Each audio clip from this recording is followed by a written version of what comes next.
Thank you Asma. Next Viplav.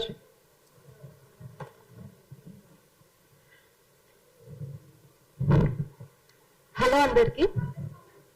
Last 3 days గా నేను ఎవరో తెలిసిన వాళ్ళు, నాకెవరో తెలిసిన వాళ్ళు, తెలియని వాళ్ళు, పెద్దవాళ్ళు, ప్రతి ఒక్కరు చాలా నాకు ఒక భరోసాని ఇచ్చిండ్రు, నాకు ఒక ధైర్యాన్ని ఇచ్చిండ్రు, నమ్మకాన్ని ఇచ్చిండ్రు. నేను ఇంకా చచ్చిపోయే వరకు ఇదే ఫీల్డ్ లో ఉంటా అని నేను ఈరోజు బల్ల గుర్తి చెప్పగలిగినటువంటి ఒక ధైర్యాన్ని ఇచ్చిండ్రు. కాబట్టి మీ అందరికి చాలా చాలా చాలా చాలా థ్యాంక్స్. ట్రోల్స్ ఈ రోజు స్టార్ట్ అయినాయి కావు, నాతోనే స్టార్ట్ అయినాయి కావు, నాతోనే ఎండ్ అవ్వాలని నేను అనుకుంటున్నా. దానికోసం నేను ఫైట్ చేస్తానని మాటిస్తున్నా. సావిత్రిబాయి పూలే నుంచి మొదలుకొని ఏదో ఒక రూపంలో మొదలైనవి. ఆ రోజు రాళ్ళిగ్గిన వాళ్ళు ఈ రోజు బూందులిగ్గుతున్నారు. నిజానికి అందరికీ తెలుసో తెలియదో, నేను 2 ఏళ్ల క్రితం మొదటి వీడియో చేసినప్పటి నుంచే లకారాన్ని నాకు బిరుదుగా తీసుకున్నా. ఆ రోజు నేను రెడ్ లైట్ ఏరియాల పోయినా, లారీలు ఆపినా, లారీల దగ్గర పడుకున్నా. నేను ఆ రోజు 2 ఏళ్ళు అయిపోయింది. ఇప్పుడు మనం 2nd anniversary జరుపుకుంటున్నాం అనుకుంటే నాకు అస్మా అక్క విషయంలో చాలా బాధ ఉంది. ఎందుకంటే ఆమెకి అడిషనల్ ట్రోల్స్ ని మాత్రమే మతాన్ని కూడా ఫేస్ చేయాలి, మతోన్మాదాన్ని కూడా ఫేస్ చేయాల్సి వస్తుంది.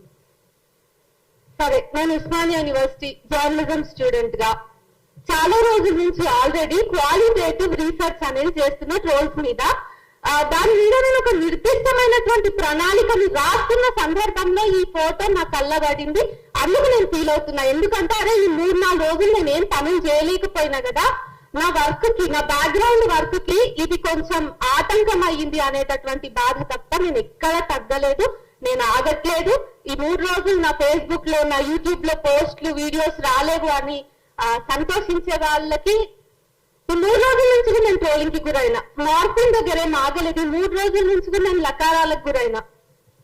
ఎక్కువగా నన్ను ట్రోల్ చేసే వాళ్ళు జనసేన, బీజేపీ, ఆర్ఎస్ఎస్ వాళ్ళు ఉంటున్నారు. ఇక నేను ఎమోషనల్ గా మాట్లాడాలనుకుంటే నేను ఎమోషనల్ అవ్వను. బట్ మీకు ఎమోషన్స్ ని గుర్తు చేస్తా. ఏదైతే జనసేన అండ చూసుకొని, లేదంటే ఎవరైతే పవన్ కళ్యాణ్ నరాన ఇంకించుకొని ఈ రోజు నన్ను అంటున్నారో, వాళ్ళ కూతురికి 2 ఏళ్ళు అటు ఇటు ఉంటాను నేను, అంతే. సరే, ఎన్నో, బట్ వాళ్ళ కూతురు ఏజ్. సో వాళ్ళ ఇంట్లో వాళ్ళ కూతుర్లు ఉన్నారు, వాళ్ళ అమ్మ వాళ్ళు ఉన్నారు. ఇక్కడికి పోకూడదు, ట్రోలింగ్ అక్కడి దాకా కూడా పోకూడదు అని నేను ఫైట్ చేస్తా. మీ నాయకుడు ఇంట్లో ఉన్న ఆడవాళ్ళకు కూడా ట్రోలింగ్స్ పోవద్దు, నా దగ్గరనే ఆగాలి. ఎందుకు? ఈరోజు నా మీద వచ్చిండొచ్చు, మా సీనియర్స్ అందరి మీద ట్రోల్స్ అయినాయి. చెప్పిన కదా నేను ఫస్ట్ కాదని. అయితే ఆపాల్సినటువంటి బాధ్యత, నైతిక బాధ్యత మన మీద ఉన్నదా లేదా? రాజకీయ నాయకులకు అలవాటైందబ్బా. కానీ మళ్ళా వాళ్ళు ఏం చేస్తారు? చంద్రబాబు నాయుడు నిండు సభలో ఏడ్చిండు తన కుటుంబంలోని ఒక మహిళని ట్రోల్ చేసినందుకు. అట్లా రోజా మీద జరిగినాయి, ఇంకొకరి మీద జరిగినాయి, ఆల్ పొలిటికల్ పార్టీస్ లో ఉన్న మహిళల మీద జరిగినాయి. వాళ్ళ మీద కూడా నేను, అంటే వాళ్ళకి ట్రోల్స్ జరగొచ్చు అని కూడా నేను పోరాటం చేస్తా. ఎందుకు? ట్రోల్స్ అనేది ప్రతి అమ్మాయికి, ఎవరికి ట్రోల్స్ జరిగిన ట్రోల్సే కదా. వాళ్ళందరి మీద మాట్లాడే నైతిక బాధ్యత నాకుంది. కానీ అంత చిత్తశుద్ధి నన్ను ట్రోల్ చేస్తున్న వాళ్ళకు ఉందా లేదా అనేది నా ప్రశ్న. అయితే చెప్పినా కదా చాలా రోజుల నుంచి ఉందని. ఒక 1 year 1.5 year బ్యాక్ నేను ప్రశ్న రావణ్ కలిసినప్పుడు ఒక టాపిక్ మీద, మేము చాలా కంటెంట్ మీద డిస్కషన్ కి కలిసినప్పుడు ఫోటో ఫేస్బుక్ లో పెట్టినాం. దాన్ని పట్టుకొని శివాజీ గల్లా అనేటోడు కలుసుకున్నారు అని లవ్ సింబల్ పెట్టి, కలుసుకున్నారు అని కోట్ చేసి వేసుకున్నారు ఇది పక్కకెట్ట. ఆ కామెంట్ సెక్షన్ అంతా బూతులు.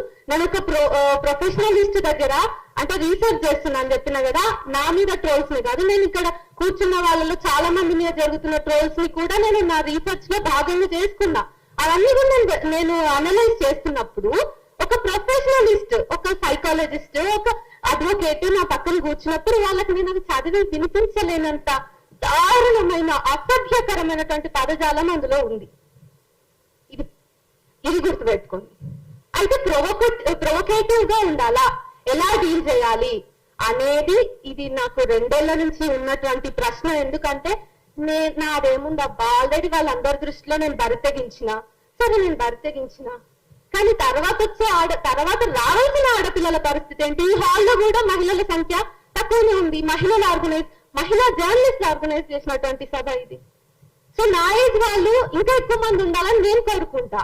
నా ఏజ్ వాళ్ళని ఇంకా ఎక్కువ మందిని ఇక్కడ చూడాలంటే దానికోసం నేను ఏమైనా వర్క్ చేయగలను. నేను ఆల్రెడీ పడ్డదాన్ని కదా, రాళ్ళు పడ్డాయి కదా నాకు, దాని మీద నేను ఫంక్షన్ చేస్తున్నా. ఎట్టి పరిస్థితిలో నేను మాట్లాడడాన్ని ఆపేటటువంటి ఉద్దేశంలో అయితే అస్సలు లేను. అయితే యుద్ధం వాళ్ళు చేస్తున్నారు, మనము చేస్తున్నాము. మన ఆయుధాలు వేరు, మన ఆయుధాలు నిజాలు. మన ఆయుధాల వెనుక చాలా చాలా వ్యవస్థాగతమైన తప్పులు ఉన్నాయి, వాటిని మనం ఎత్తి చూపిస్తున్నాం. వాళ్ళ ఆయుధాలు మళ్ళీ అమ్మలు మనమే, అమ్మలం, అక్కలం, లకారాలం, ఇంకా ఇంకా ఏవేవో వస్తాయి. యుద్ధం ఒకటే అయినా మన ఆయుధాలు వేరు. అయితే నేను రీసెంట్ గా పరకాల ప్రభాకర్ గారి ఒక మీటింగ్ అటెండ్ అయినా. అది క్లోజ్డ్ మీటింగ్, సెలెక్టెడ్ మెంబర్స్ ఉన్నారు. ఎస్ఐఆర్ మీద జరిగిన మీటింగ్ అది. బీజేపీ వచ్చిన తర్వాత ఎట్లా ఇష్యూస్ నార్మలైజ్ అయినాయి, మనుషుల్ని చంపడం నార్మలైజ్ అయింది, రేపిస్టులని సన్మానించడం నార్మలైజ్ అయింది, పక్కన ఉన్నటువంటి వ్యక్తిని డౌట్ పడడం మతం పేరు మీద, అన్ని నార్మలైజ్ అయినాయి. అట్లనే ట్రోలింగ్ కూడా నార్మలైజ్ అయింది. అది కావద్దు అనేది నా బాధ. ట్రోలింగ్ ని కూడా మనం నార్మల్ గా తీసుకుంటే పోలీస్ స్టేషన్ లకు పోయినాక కేసు పెట్టేటప్పుడు కేసు ఎఫ్ఐఆర్ అవ్వకుండా పోలీసులు ఏమంటారంటే నువ్వు కొంచెం తక్కువ మాట్లాడు, నువ్వు నీ విధానాన్ని మార్చుకో. ఏం మార్చుకోవాలి? ఇది ధర్మాగ్రహం అయినప్పుడు నేను నా విధానాన్ని ఏం మార్చుకోవాలి, ఎట్లా మార్చుకోవాలి? అందరి ఇళ్లలో ఉన్న ఆడవాళ్ళకే వస్తుంది. మళ్ళీ మగవాళ్ళు కూడా విట్టించే, కానీ వాళ్ళని తిట్లలో కూడా వాళ్ళ ఇంట్లో ఆడవాళ్ళు ఉంటారు. మళ్ళీ ఇది అన్ని పార్టీలలో జరిగేదే. వైఎస్ఆర్ ఉన్నప్పుడు, అదే జగన్ ఉన్నప్పుడు అతని మీద వీడియోస్ చేసిన ఏ పార్టీ వాళ్ళు ఉన్నా, ఇప్పుడు కాంగ్రెస్ మీద మాట్లాడుతున్నా, బీజేపీ మీద ఎవరైనా మాట్లాడుతున్నప్పుడు, కానీ వీళ్ళ మూకకి ఎందుకు ఇంత వస్తుంది? ఆర్గనైజ్డ్ గా జరుగుతుంది అని చాలా మంది చెప్పిండ్రు, నేను ఒప్పుకుంటా. కానీ ప్రొవోకేటివ్ గానే రెస్పాండ్ అవ్వడం ట్రోల్ కి ట్రోల్ సమాధానం కాదు అని నేను అనుకుంటున్నా. ఎందుకంటే వాళ్ళతో వ్యవస్థ ఉంది. వాళ్ళు పెడితే కేసు తొందరగా ఎఫ్ఐఆర్ అవుతుంది. వాళ్ళు పోలీస్ స్టేషన్ కి తిరగకుండానే ఎఫ్ఐఆర్లు అవుతాయి. మనలాంటి వాళ్ళము ఒక 3 రోజులు పోలీస్ స్టేషన్ కి వెళ్తాం. అక్కడ ఏమేమి టాపిక్స్ వస్తాయంటే తగ్గించుకోవచ్చు కదా, కొంచెం మీ కంప్లైంట్ లెటర్ లో మార్చు, కొన్ని పదాలు మార్చు, ఇవి తీసేయి, నా కులం అడ్డం వస్తాయి, మళ్ళీ ఇట్లా మల్టిపుల్ ఆస్పెక్ట్స్ అడ్డం వస్తాయి. మనం ఏమైనా చేయాలంటే వాళ్ళకి వ్యవస్థ వాళ్ళ చేతుల్లో ఉంది కాబట్టి మనం ట్రోల్నే వాళ్ళకి అంటే ప్రతిదాడిగా ట్రోల్నే మనం తీసుకుంటే మనం ఫెయిల్ అవుతాం. వాళ్ళ దగ్గర వ్యవస్థాగతమైనటువంటి బిల్స్ అవి కూడా ఇన్ఫాక్ట్ రాజ్యాంగానికి సంబంధించినటువంటి సంస్థలు కూడా వాళ్ళ చేతుల్లోనే ఉన్నాయి కదా. కాబట్టి మనం ట్రోల్ ని ఎప్పుడు కూడా పెట్టొద్దు. అండ్ ఇంకొకటి ఏంటంటే డెమోక్రాటిక్ స్పేస్ పోతుంది అనేది నా బాధ అంతా. నన్నేదో అంటున్నారు అంటే కాదు. ఇప్పుడు నేనైనా వాళ్ళైనా నేను ఒక డైలాగ్ పెట్టినా, నేను ఒక చర్చ పెట్టినా, మోదీ వైఫల్యాలు, సరే నేను ఒకటి చెప్తా, మీరు మాట్లాడండి, అభ్యంతరాలు ఉన్నాయా? మోదీ వైఫల్యాలని ఇగో ఇది నువ్వు అబద్ధం చెప్పిన అమ్మా, ఇగో ఇది ప్రూఫ్, లేకపోతే ఇది తప్పమ్మా నువ్వు సరి చేసుకో అని చెప్పేసి చెప్పాలి. నేనేదో చేసుకుంటా, నేను రీసెర్చ్ ఇంకా గట్టిగా చేస్తా, నెక్స్ట్ టైం చేసే వీడియోలో ఫ్యాక్ట్స్ ని పట్టుకొని వచ్చే ప్రయత్నం చేస్తా. కానీ లకారాలు ఎందుకు వస్తున్నాయి? కొన్ని ఇయర్స్, ఒక 2 years బ్యాకే నలుగురు ఉంటాం. రఘు అన్న ఉంటారు, తులసి అక్క ఉంటుంది, ప్రశ్న రావని ఉంటారు, నేనుంటా. మా నలుగురు ముఖాలు ఉంటాయి, మాకు మొండాలు ఉండవు. కుక్క ఉంటది, కుక్క. కొన్నిసార్లు అవి గొర్రెలు అవుతాయి. అసలు వాళ్ళు ఇష్టమైనటువంటి జంతువుల శరీరాలంతా మావైతాయి. కానీ మీరు చూడండి, గొర్రె శరీరాన్ని మాకు ఆపాదించిన, కుక్క శరీరాన్ని మాకు ఆపాదించిన, మా బ్రెయిన్ మాత్రమే మీ ఇష్యూ. మా బ్రెయిన్స్ మీ ఇష్యూ, కానీ మా బ్రెయిన్స్ అసలు చచ్చిపోవు కదా. సో ఎప్పుడు విప్లవశ్రీ ఒక్కటే ఉండదు, స్టేజ్ మీద ఇంకా చాలా మంది రావాలి. వాళ్ళందరి కోసం నేను ఆల్రెడీ చెప్పినట్టుగా ఒక యూనివర్సిటీ స్టూడెంట్ గా క్వాలిటేటివ్ రీసెర్చ్ చేస్తున్నా. కాబట్టి ఈ రోజు నా కోసం మీరు ఎట్లా నిలబడ్డారో ఆ రీసెర్చ్ లో భాగంగా నేను తర్వాత తీసుకునే కార్యాచరణలో, నేను చేసే ఒక పోరాటంలో పెద్ద మాటలు అనిపించినా నేను సెటప్ అయిపోయినాను. నాకు ఓకే ఇదంతా, నాకు ఇవ్వండి ఈ ట్రోల్ అంతా, బట్ తర్వాత వాళ్ళని మేమేమి అసభ్యకరంగా మాట్లాడడం అనే మాట నాకు ఇస్తారా? ఎవరు ఇవ్వరు కదా. అండ్ ఇంక్లూజివ్ గా రీసెంట్ గా సిజెపి మీటింగ్ జరిగినప్పుడు, ఢిల్లీలో జరిగినప్పుడు కొన్ని ఫొటోస్, ఎల్జిబిటి కమ్యూనిటీ వాళ్ళ ఫొటోస్ వాళ్ళు చులకనగా సర్క్యులేట్ చేస్తున్నారు. అంటే ఏంటి, అందరికీ హక్కులు ఉంటాయి అన్నప్పుడు ఆ ప్రొటెస్ట్ లో వాళ్ళకి భాగస్వామ్యం ఉండకూడదా? అండ్ ఇంకా ఎడిటింగ్ మార్ఫింగ్స్ అనే ఇంకా చాలా ఫొటోస్ కి జరిగినాయి. మీ దాకా ఒకటే వచ్చింది.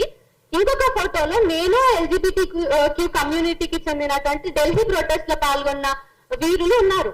నేను వాళ్ళని వీరులనే అంటా. సో మేము ఇద్దరం పక్క పక్కన కూర్చొని భుజాల మీద చేతులు వేసుకున్నట్టుగా ఫోటో ఉంది. నాకు అదేం అశ్లీలంగా అనిపించలేదు. నేను ఇంకా ప్రశ్నిస్తున్నా, మరే మేము డైరెక్ట్ కలిసి చర్చ చేసుకోకపోయినా మా ఇద్దరిని కలిపి నువ్వు ఎడిట్ చేసినా అనే చూస్తా నేను. ఇక్కడ ఎవ్వరు కూడా ఇప్పుడు ముఖ్యంగా జెన్జీలో చాలా వాయిస్లు ఉన్నాయి. నేను 100 మంది పేర్లు చెప్పమనండి. జెన్జీలో ఉన్నటువంటి యాక్టివిస్ట్ల పేరు నేను చెప్తా. ఎవరైతే కమిటెడ్ గా వర్క్ చేస్తున్నా నేను చెప్తా. సో వీళ్ళు కూడా ఏం భయపడరు. మీరు ఆర్గనైజ్డ్ గా మీ వెనుక వ్యవస్థలు ఉన్నాయి, మీ వెనుక చాలా చాలా పెద్ద వ్యవస్థలు ఉండొచ్చు. మా దగ్గర డబ్బులు లేకపోవచ్చు, కానీ మా దగ్గర నిజం ఉంది. మేము ఎంత దూరం అయినా సావడానికి కూడా సిద్ధంగా ఉన్నాము అనేది మేము మస్తు సార్లు చెప్పుకున్నాం. మళ్ళా రిపీట్ చేయాల్సినటువంటి అవసరం లేదు.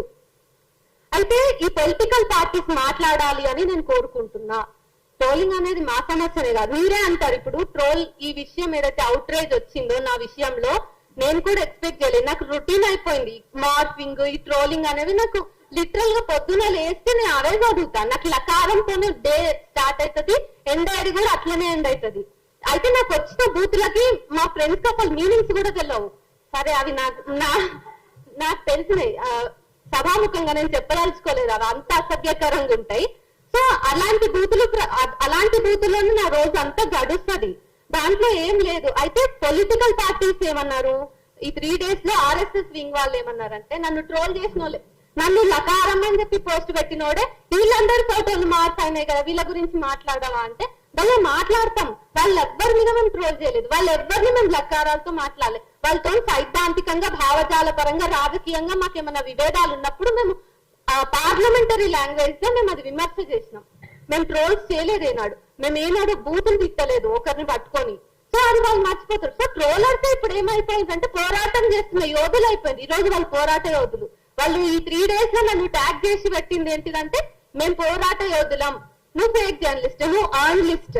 నేను ఏం ఆన్ చేసిన, నా బ్యాంక్ అకౌంట్స్ తీయండి, అంతా నేను ట్రాన్స్పరెంట్ గా ఉన్నా. నాలాగా చాలా మంది ట్రాన్స్పరెంట్ గా ఉన్నారు. సో మీరు ఒకసారి ఇవన్నీ కూడా పట్టించుకోండి. పొలిటికల్ పార్టీస్ ఖచ్చితంగా దీని మీద మాట్లాడాలి. వీలైతే నేను మిమ్మల్ని కూడా కలిసే ప్రయత్నం చేస్తా. పవన్ కళ్యాణ్ వరకైనా మనం పోదాం, కానీ ఈ ట్రోలింగ్ ని ఆపేద్దాం. తర్వాత నేను తీసుకునే కార్యాచరణలో నాకు హెల్ప్ చేస్తారు, నాకు మద్దతుగా నిలబడతారు. మనం అందరం కలిసి ట్రోలింగ్ ని తగ్గించడమో, వాళ్ళందరినీ ఏరివేయడమో, ఏదో ఒక సొల్యూషన్ ని తీసుకుందాం